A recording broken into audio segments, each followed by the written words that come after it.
بله تماشاوان برز لسر جوینا کو دناورا شاندک هفبش جنون راتی هرما کردستانی انکسیو وکتیا ماموسین کردستان سوریا لگل سروقاتیا انکسی ام بزانبن چه مجار دوی هفدیتنی ده دوی جوینی ده هاتون بوتو بشکرین زانیاری زیاده تر دوی درباره ده جمیوانی خود دکتور کا و عزیزی سروکی نون راتی هرما کردستانی انکسی وردگرم خیراتنا تتکم دکتور دست بکیده شوا جوینک دنابرا سروقاتیا انکسی و شاندک هفبش جنون راتی هرما کردستانی و ماموسین یان جیکیتی ماموسین کردستان سوریا هات گریدان دست بکیج ما بحثا مجارین کو دوی جوینی ده هاتون گفتگو کردن زور سپاس بو جنابته و عارفی براستی اما وک بنابراین کرد سوریا لهرما کردستان يعني كوملك قرفت البيشمان هاني براستيجي يك جوانا قرفتها خندني بروردي تقريبا حفت مه حمو منظمات دولية وريخ سنين نام نتوي يدي دستي خوش بر مثلا پروردي ومعاشي مع مستيان وتمويل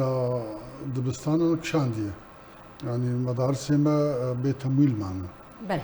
او جبو سببك وقال لك مع مستا دبارة جيان خوني كاري بكرنا مجبور مان دبج مع مستاتية بردان ودس بكاري نورمال كرن بو زارك خو بيخدي بكن او جمر بو وك ما وك انا كسج مر بو مشكلة كي مزون براستي او شش مهن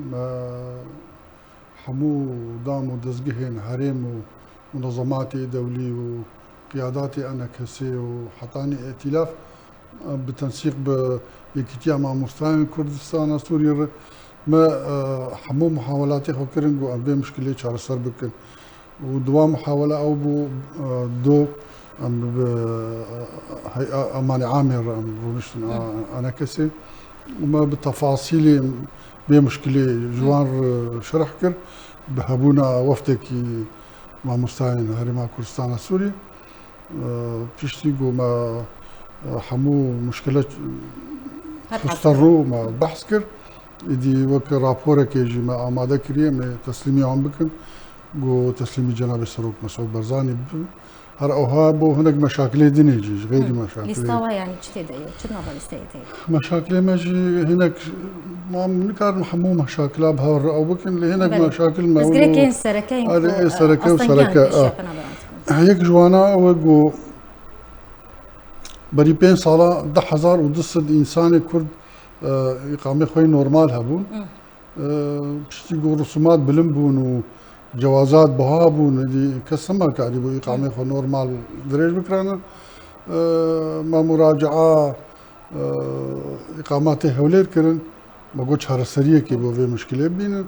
هناك حلول أو بون دور 10,000 بين ست كس إقامة خوي نظامي كرن بنابري إقامة بنابري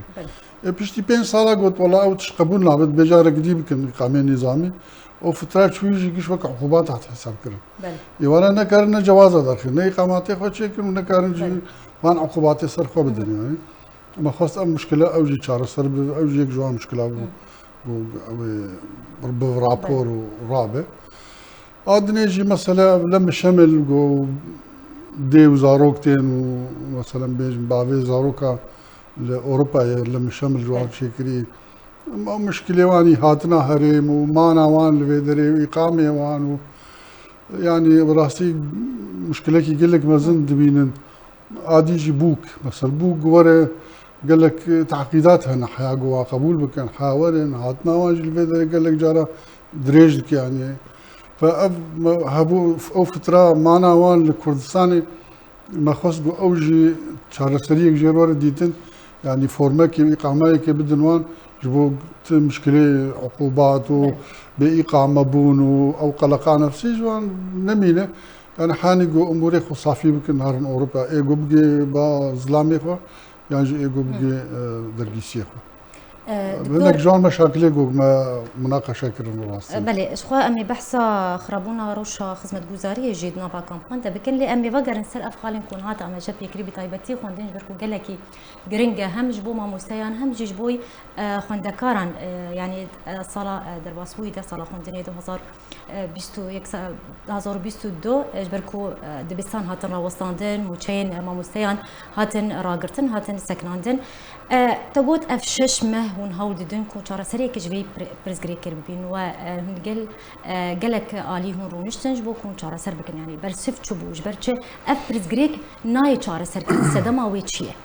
صدما او بري يو ان متحده علي كاريد دا حمو بينجي وحفت مدرسة كردستان سوريا ما اگر موچه ما مستياب اگر مصرف اقول قطاب خانات كرين او كارمندي قول قطاب خانات شغلين نشكاف سكناندن قلت اما ما كارن علي كاربن او حمو مصاريف براسته خود شو كتن صار حكومتها هرين حكومتها هرين يجي يقول لك مشاكل ماديه وماليه يعني او انا ايدي مشون وزاره تخطيط ومشون وزاره برورده مشون با يعني قشتن حاني سروك وزيري هريما كردستاني حباره جاي برزاني براستيجي چاره كي نيمچه چاره بو انهات كرن انك تدخلات جناب سروك مسعود برزاني براستي بو سبب حوك اسراع او رياض دكتور حميد دربندي بربرسي ملف كردي سوري بيج نقول لك هول مداغو او مشكله شارستر بب يعني هناك موشدان وبريار جدان حمومه مستيق كردي سوري ببنى قريبست عقود يعني بلي اما نيف حلها بو لاجانا مساله دي دركتي انه مساله الاندماج دمج يعني بروجرام وانج عربي كشي بخن كردي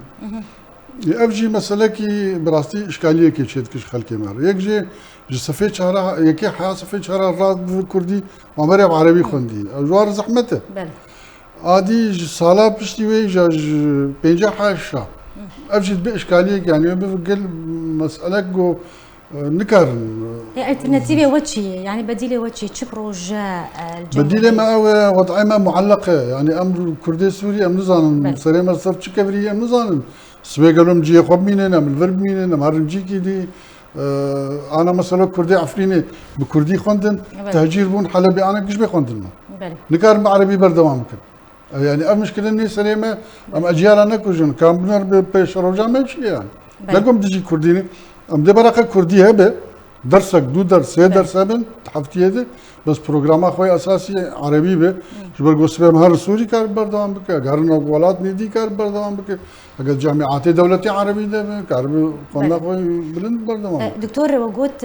ددمكو وهفديتن قال سروكاتي انا كسي ولدار خص اشخاء وتجو تبحث على سيكر افرز جريكن كو تيم بيشابنا بران تشو خندم به تشو فيركرم به تشو خدمه گزاري به تشو اقامه بن برياره كنجي سروكاتي انا كسي في ليستي رادس يوالين بربرس بكرنو اف برزگريكو اف كشهان والله وقت پیش بینی کردن ان شاء الله خلال دروشتی رجاء نامه وبگین دسته بر پرسه بالای هریم کردستان او شونانه گو جبریارن بله